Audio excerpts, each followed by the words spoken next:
ایڈا تو جارا پہلوان کے محاورے سے ہی جارا پہلوان کی مقبولیت اور طاقت کا اندازہ بخوبی ہو جاتا ہے۔ اس خطے میں گاما پہلوان اور بھولو پہلوان کے بعد اگر کسی پہلوان کو اتنی شہرت ملی کہ اس کا نام محاورے کی شکل اختیار کر گیا تو وہ جارا پہلوان ہی ہے۔ محمد زبیر عرف جارا پہلوان نجیب الطرفین پہلوان تھے، یعنی والد اور والدہ دونوں کا تعلق پہلوان خاندان سے تھا۔ پہلوانوں کی زبان میں اسے اصیل بوٹی کہا جاتا ہے۔ وہ 24 ستمبر سن 1960 کو لاہور میں محمد اسلم عرف اچھا پہلوان کے گھر پیدا ہوئے۔ محمد اسلم عرف اچھا پہلوان کا تعلق پہلوانی کی تاریخ کے اس سنہری باب سے ہے جسے بھولو برادرز کہا جاتا ہے۔ محمد زبیر عرف جارا کے تایا منظور عرف بھولو پہلوان، چچا اعظم پہلوان، اکرم پہلوان، حسو پہلوان اور معظم عرف گوگا پہلوان جیسے نامور شاہزور رستم پاکستان جیسے خطابات حاصل کر چکے تھے۔ وہ گاما پہلوان کے بھائی امام بخش کے پوتے اور گاما کلو والا پہلوان کے نواسے بھی تھے۔ جارا نے پہلوانی کی تربیت لاہور میں موہنی روڈ پر اپنے آبائی اکھاڑے میں ہی حاصل کی، جس کی کڑی نگرانی بھولو پہلوان نے کی۔ تقریباً 6 فٹ قد کے مالک جارا پہلوان 9 عمری میں ہی توانا جسم کے مالک بنے اور جب لنگوٹ پہن کر کثرت کے لیے اترتے تو دیکھنے والے دنگ رہ جاتے۔ ان کے والد اچھا پہلوان اور تایا بھولو پہلوان کو اپنے خاندان کا مستقبل جارے کی شکل میں دکھائی دینے لگا۔ بھولو پہلوان سے ابتدائی تربیت کے بعد جارا پہلوان کی ذمہ داری ارشد بجلی پہلوان کو سونپ دی گئی، جنہوں نے ایک ماہر کاریگر کی طرح جارے کے جسم کو تراشا۔ جارا پہلوان کے بھائی عابد اسلم بھولو کے مطابق زبیر پرائمری کے امتحانات میں فیل ہو گئے تو ان کی خوشی کی انتہا نہ تھی،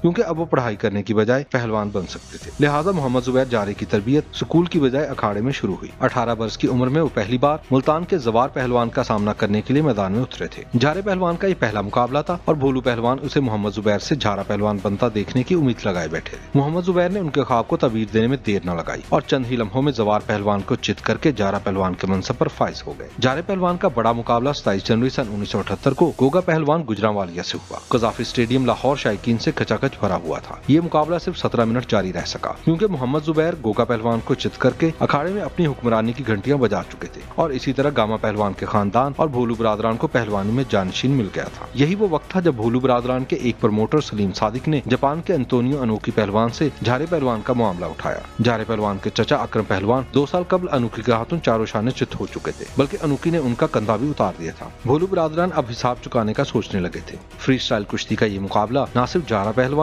بلکہ جاپانی پہلوان انتونیو انوکی کی زندگی کا بھی سب سے بڑا مقابلہ قرار دیا جا سکتا ہے۔ جون سن 1979 میں انوکی کی پاکستان آمد سے قبل ہی اخبارات میں جارا پہلوان اور انوکی کے مقابلے کی خبریں شاہ سرخیوں میں شائع ہوئیں۔ اشتہارات میں پہلے سے ٹکٹ بک کروانے کی ہدایات جاری ہونے لگیں۔ انوکی کی پاکستان آمد کے بعد صحافیوں سے آمنا سامنا ہوا تو ان کا کہنا تھا وہ 3 سال قبل جب اکرم پہلوان سے مقابلے کے لیے آئے تھے اس وقت جارے کو دیکھا تھا تب وہ 15-16 سال کے نوجوان تھے اور ان کے بارے میں وہ زیادہ نہیں جانتے۔ اس وقت انوکی کی عمر 36 سال جبکہ جارا پہلوان 19 برس کا نوجوان تھا۔ ماہرین کی نظر میں یہ ایک یک طرفہ مقابلہ ثابت ہو سکتا تھا۔ جارا پہلوان کا یہ پہلا بین الاقوامی مقابلہ تھا اور ان کی ناتجربہ کاری بھی آڑے آ سکتی تھی۔ انوکی نے بھی اس کا اظہار کیا تھا کہ انہوں نے اس مقابلے کے لیے کوئی خاص تیاری نہیں کی، صرف معمول کی پریکٹس کی ہے۔ شاید انہیں بھی گمان تھا کہ یہ تو کل کا بچہ ہے۔ ان دنوں اخبارات میں شائع ہونے والی رپورٹس کے مطابق جارے پہلوان نے اس مقابلے کے لیے 8 ماہ کی سخت تیاری کی تھی، کیونکہ یہاں چچا کی شکست کا بدلہ اور خاندان کے کھوئے ہوئے وقار کو بحال کرنا مقصود تھا۔ بالآخر وہ دن آ گیا۔ 17 جون شام 6 بجے اتوار کا دن لاہور کا قذافی اسٹیڈیم 40,000 تماشائیوں سے بھرا پڑا تھا۔ مقابلے کے لیے میدان کے درمیان 24 فٹ چوڑا ایک خصوصی رنگ تیار کیا گیا تھا۔ مقابلہ 8 بجے شروع ہوا۔ پہلا راؤنڈ بغیر کسی سکور کے ختم ہوا۔ دوسرے میں بھی دونوں پہلوان ناقابل شکست رہے۔ تیسرا اور پھر چوتھا راؤنڈ بھی ایسے ہی گزرا کہ 6 فٹ 4 انچ قامت کا دیونما انوکی پہلوان اس 19 سالہ نوجوان پر قابو پانے میں ناکام رہا۔ 5ویں راؤنڈ میں بھی ایسی ہی صورتحال رہی کہ کمنٹیٹرز نے مقررہ وقت کے ختم ہونے کا اعلان کر دیا۔ گھنٹی بجی تو انوکی جارا پہلوان کے پاس آیا اور اس کا ایک ہاتھ پکڑ کر فضا میں بلند کر دیا۔ ایسا کرنا تھا کہ عوام کے جذبات کا سمندر امڑ آیا۔ ان کا خیال تھا کہ انوکی نے شکست تسلیم کر لی ہے۔ باضابطہ اعلان سے قبل ہی عوام نے جارا پہلوان کو کندھوں پر اٹھا لیا اور نعرے بازی شروع ہو گئی۔ ایسی بھگدڑ مچی کہ پولیس کی لاٹھی بھی قابو میں نہ رہی۔ جارا کے حامیوں نے فتح کا جشن منانا شروع کر دیا، جبکہ انوکی کے مینیجر کا اصرار تھا کہ یہ مقابلہ برابری پر ختم ہوگا۔